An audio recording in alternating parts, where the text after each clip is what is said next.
Hey guys, today we're going to finish our book, the BFG. When we left off in the last video, Sophie and the BFG, along with the army of the Queen of England, were headed out to Giant Country with a plan to take all the giants up by ropes and chains attached to helicopters and fly them back to England.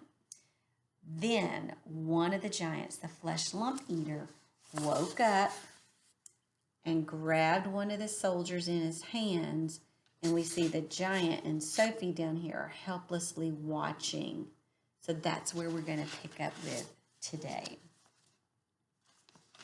Sophie, standing on the palm of the BFG's hand, was watching horror-struck.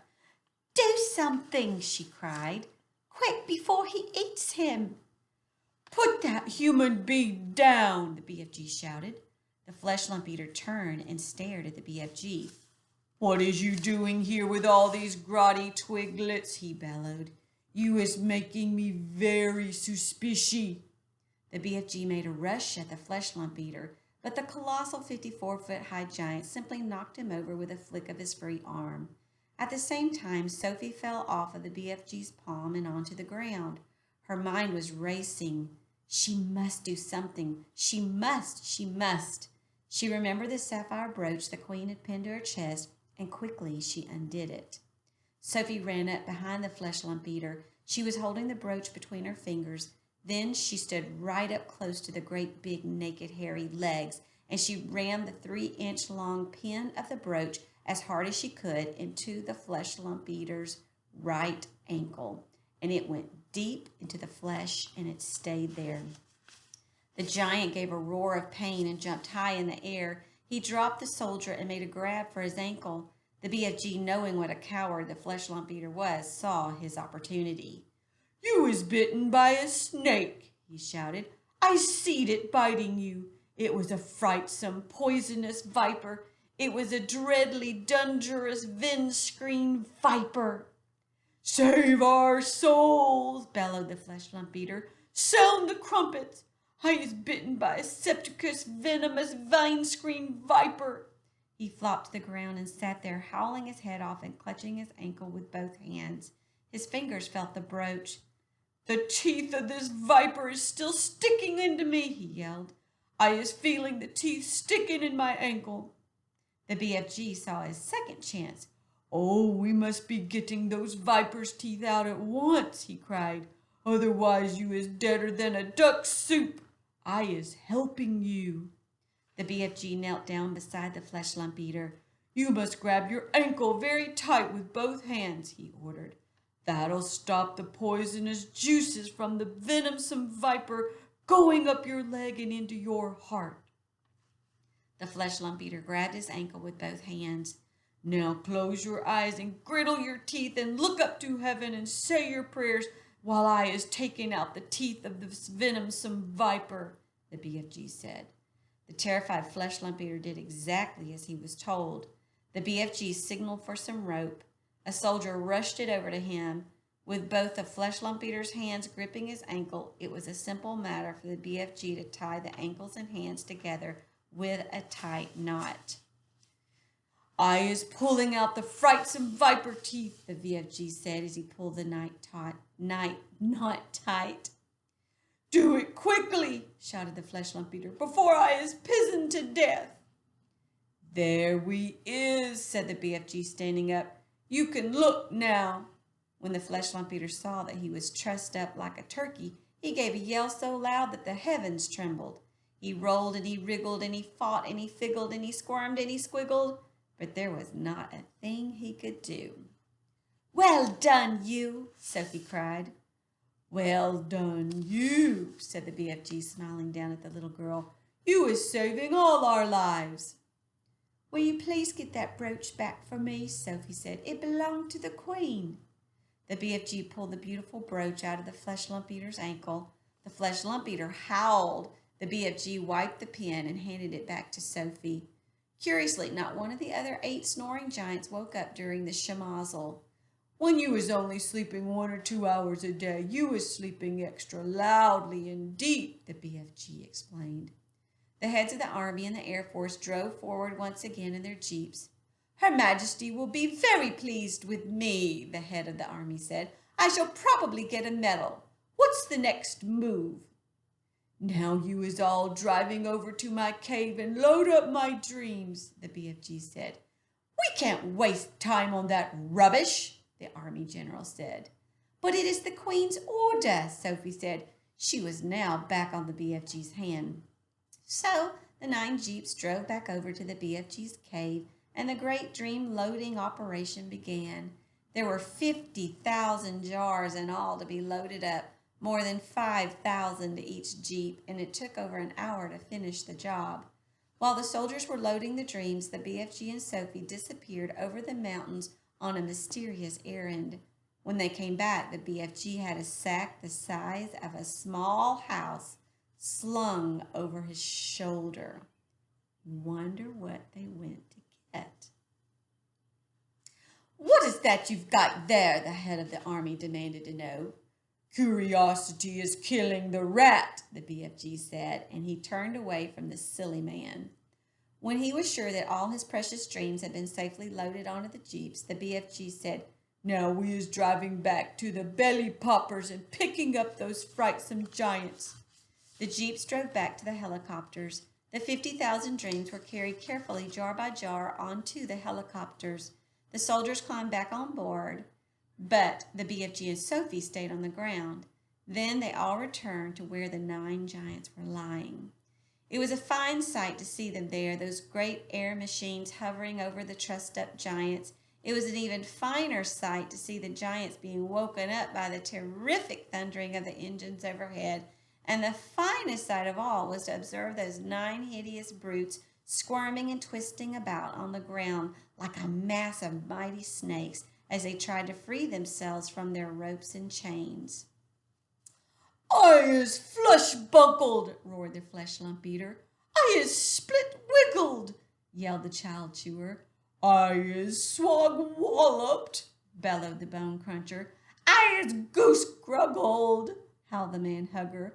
"I is gun-swiped," shouted the meat dripper. "I is gungled-flucked," screamed the maid masher. "I is slop-groggled," squawked the gizzard gulper. "I is crod-squinkled," yowled the blood bottler. "I is bop-smuggered," screeched the butcher boy. Try saying all that fast. Here's a picture. You see the giants all being strung up and the helicopters carrying them away.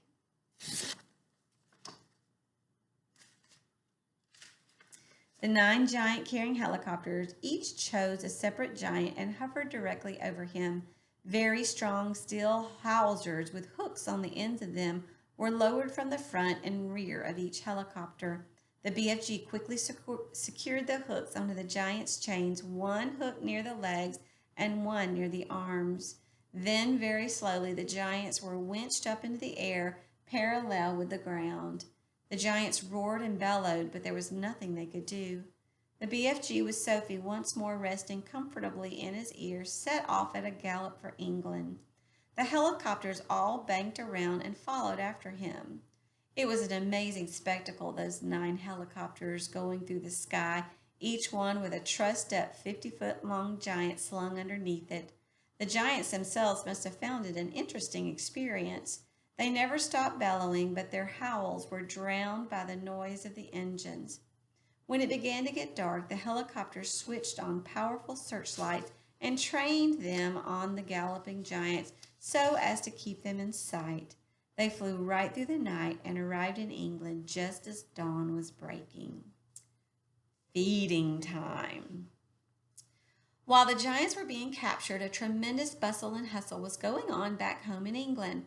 Every earth digger and mechanical contrivance in the country had been mobilized to dig the colossal hole in which the 9 giants were to be permanently imprisoned. 10,000 men and 10,000 machines worked ceaselessly through the night under powerful arc lights, and the massive tasks were completed only just in time. The hole itself was about twice the size of a football field and 500 feet deep. The walls were perpendicular, and engineers had calculated that there was no way a giant could escape once he was put in. Even if all 9 giants were to stand on each other's shoulders, the topmost giant would still be some 50 feet from the top of the hole. The 9 giant carrying helicopters hovered over the massive pits. The giants, one by one, were lowered to the floor, but they were still trussed up, and now came the tricky business of releasing them from their bonds. Nobody wanted to go down and do this because the moment a giant was freed, he would be sure to turn on that wretched person who had freed him and gobble him up. As usual, the BFG had the answer. "I has told you before," he said. "Giants is never eating giants, so I is going down and I shall untie them myself before you can say Rack Jobinson." With thousands of fascinated spectators, including the Queen, peering down into the pit, the BFG was lowered on a rope. One by one, he released the giants. They stood up, stretched their stiffened limbs, and started leaping about in fury. "Why is they putting us down here with this grub sludging hole?" they shouted at the BFG. "Because you is guzzling human beings," the BFG answered. "I is always warning you not to do it, and you is never taken the titchiest bit of notice." "In that case," the flesh lump eater bellowed, "I think we is guzzling you instead." The BFG grabbed the dangling rope and was hoisted out of the pit just in time.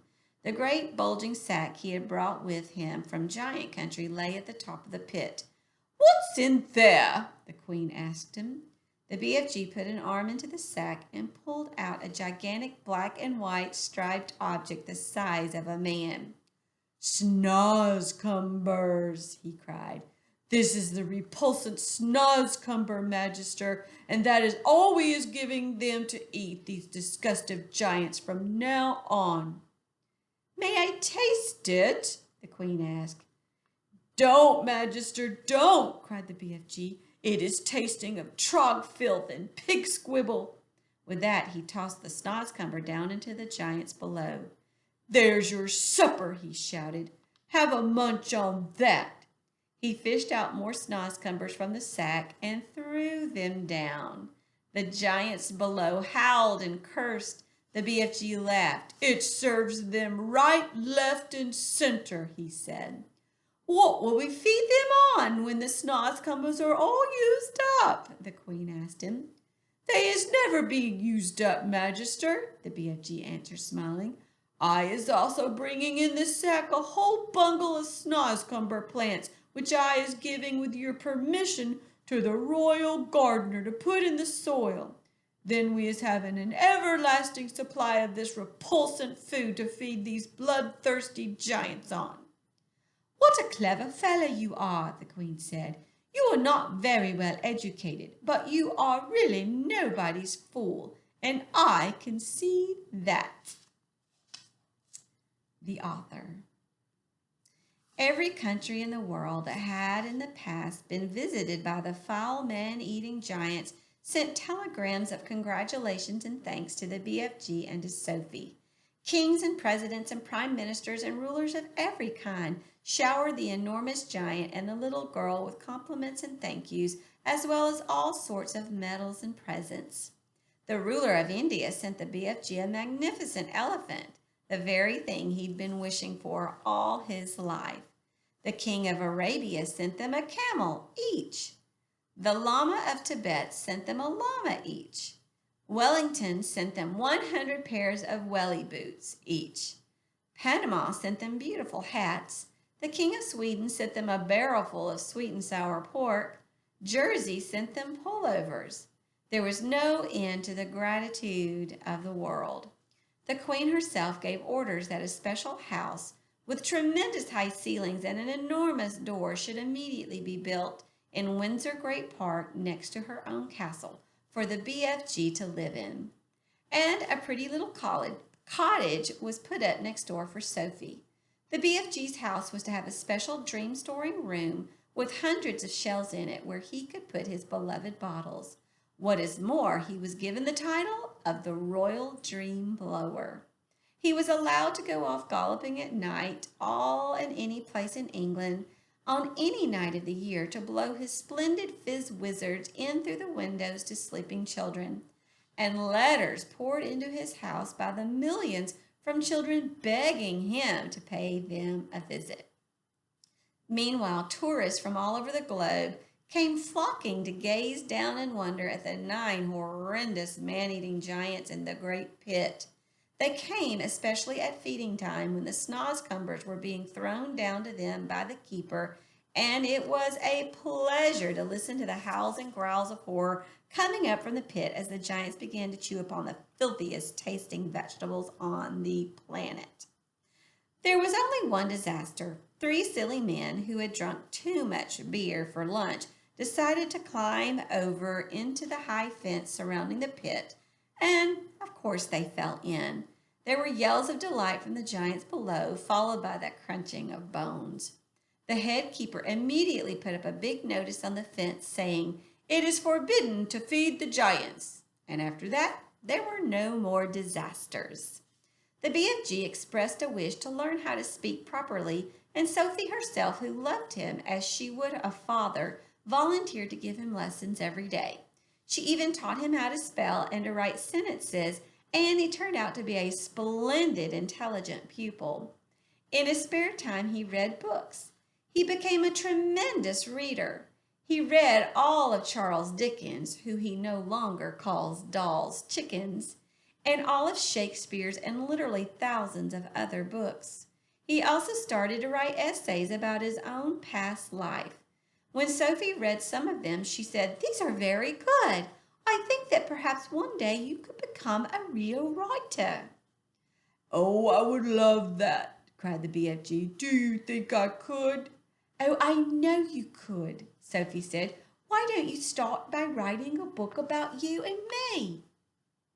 "Very well," the BFG said. "I'll give it a try." And so he did. He worked hard on it, and in the end, he completed it. Rather shyly, he showed it to the Queen. The Queen read it aloud to her grandchildren, and then the Queen said, "I think we ought to get this book printed properly and published so that other children can read it." This was arranged, but because the BFG was a very modest giant, he wouldn't put his name on it.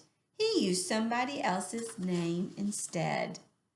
But where, you might ask, is this book that the BFG wrote? It's right here, and you just finished reading it. I am so glad that you got to read this book with me. It is one of my favorites. And not only just this book, but the author, Roald Dahl, has written a lot of really great books. So maybe you could be interested in trying to find another one to read for yourself.